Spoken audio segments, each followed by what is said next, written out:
आज हम प्रश्नावली 8.2 के प्रश्न क्रमांक 2 सही विकल्प चुनिए और अपने विकल्प का औचित्य दीजिए। तो पहला इसमें ऑब्जेक्टिव दिया है 2 tan 30 बटे 1 धन tan वर्ग 30। तो हमें क्या इसमें चार ऑब्जेक्टिव दिए हैं। तो पहला दिया है sin 60 cos 60 tan 60 या sin 30, इनमें से कौन सा होगा। तो हम नीचे देखते हैं। तो पहले सवाल को हल कर लेते हैं। तो हल में लिखेंगे, दिया है 2 tan 30 अंश बटे 1 धन tan वर्ग 30। अब हम इसे देखते मान रखते हैं। तो बराबर 2 लिखा है, 2 लिखेंगे गुणे tan 30 का मान होता है 1 बटे करणी 3। तो इसको 1 बटे करणी 3 लिख दिए। बटे में यहाँ देख सकते हैं कि 1 लिखा है तो 1 धन tan वर्ग 30 लिखा है तो हम लिख सकते हैं 1 बटे करणी 3 का वर्ग। अब हम मान रखने के बाद इसे हल करते हैं। तो 2 का गुणा 1 से करेंगे, 2 1 कम 2 और बटे करणी 3 और मेन बटे।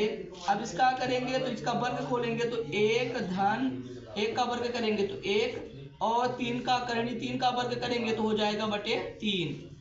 अब हम इसे आगे ले जाते हैं। तो यहाँ कर लेते हैं। तो लिखा है 2 बटे करणी 3 और यहाँ पे लिखा है 1 धन 1 बटे 3।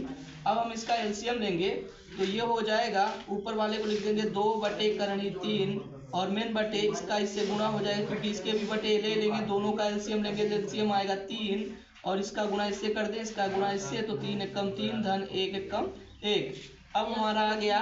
तो हम लिख सकते हैं 2 बटे करणी 3 और मेन बटे लिख सकते हैं 3 1 4 4 बटे 3।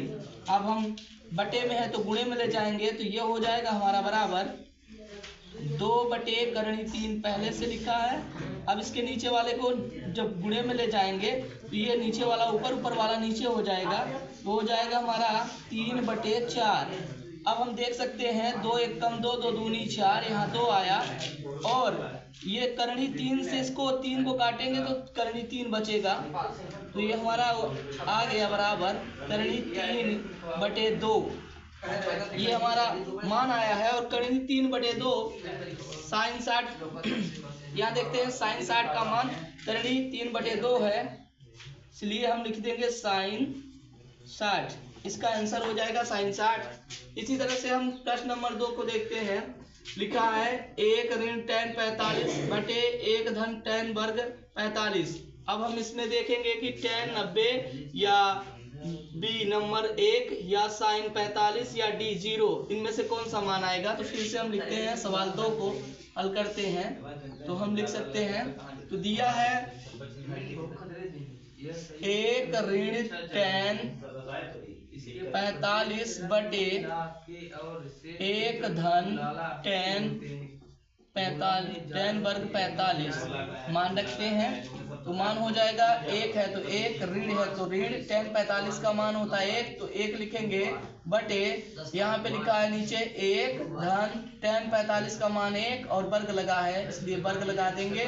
ये बराबर अब 1 में गया तो क्या हो जाएगा 0 और 1 धन इसका 1 का वर्ग करेंगे तो 1 हो जाएगा।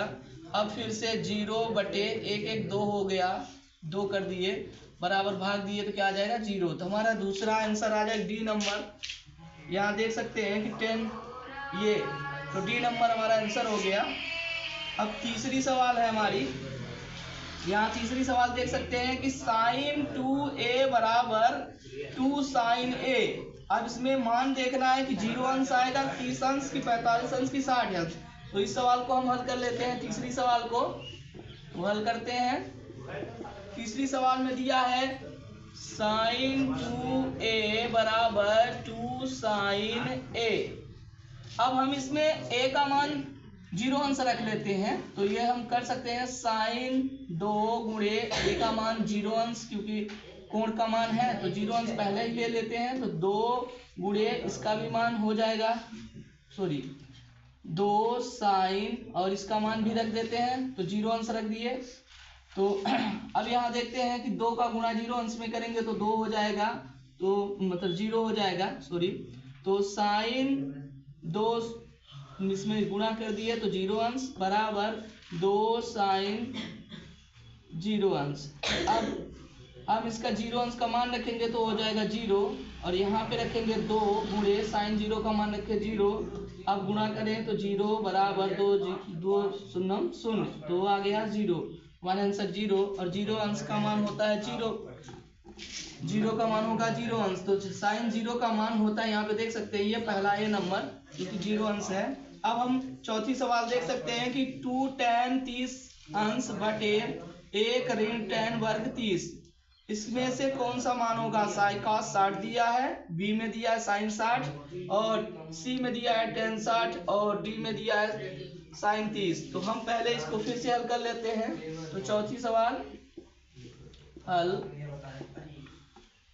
2 tan 30 बटे 1 ऋण tan वर्ग 30 मान रखते हैं, तो 2 गुणे tan 30 का मान 1 बटे करणी 3, और मेन बटे 1 ऋण tan 30 का मान 1 बटे करणी 3, और वर्ग लगा है तो वर्ग लगाएंगे बराबर, इससे गुणा करेंगे 2 का 1 का 2 1 का 2, हम लिखेंगे 2, और बटे √3 है तो बटे √3। इसी तरह से नीचे देख सकते हैं तो 1 ऋण 1 बटे 1 का वर्ग करेंगे तो 1 बटे करणी का वर्ग करेंगे तो ऊपर जाएगा, करणी का वर्ग करेंगे तो 3 हो जाएगा, तो बटे 3।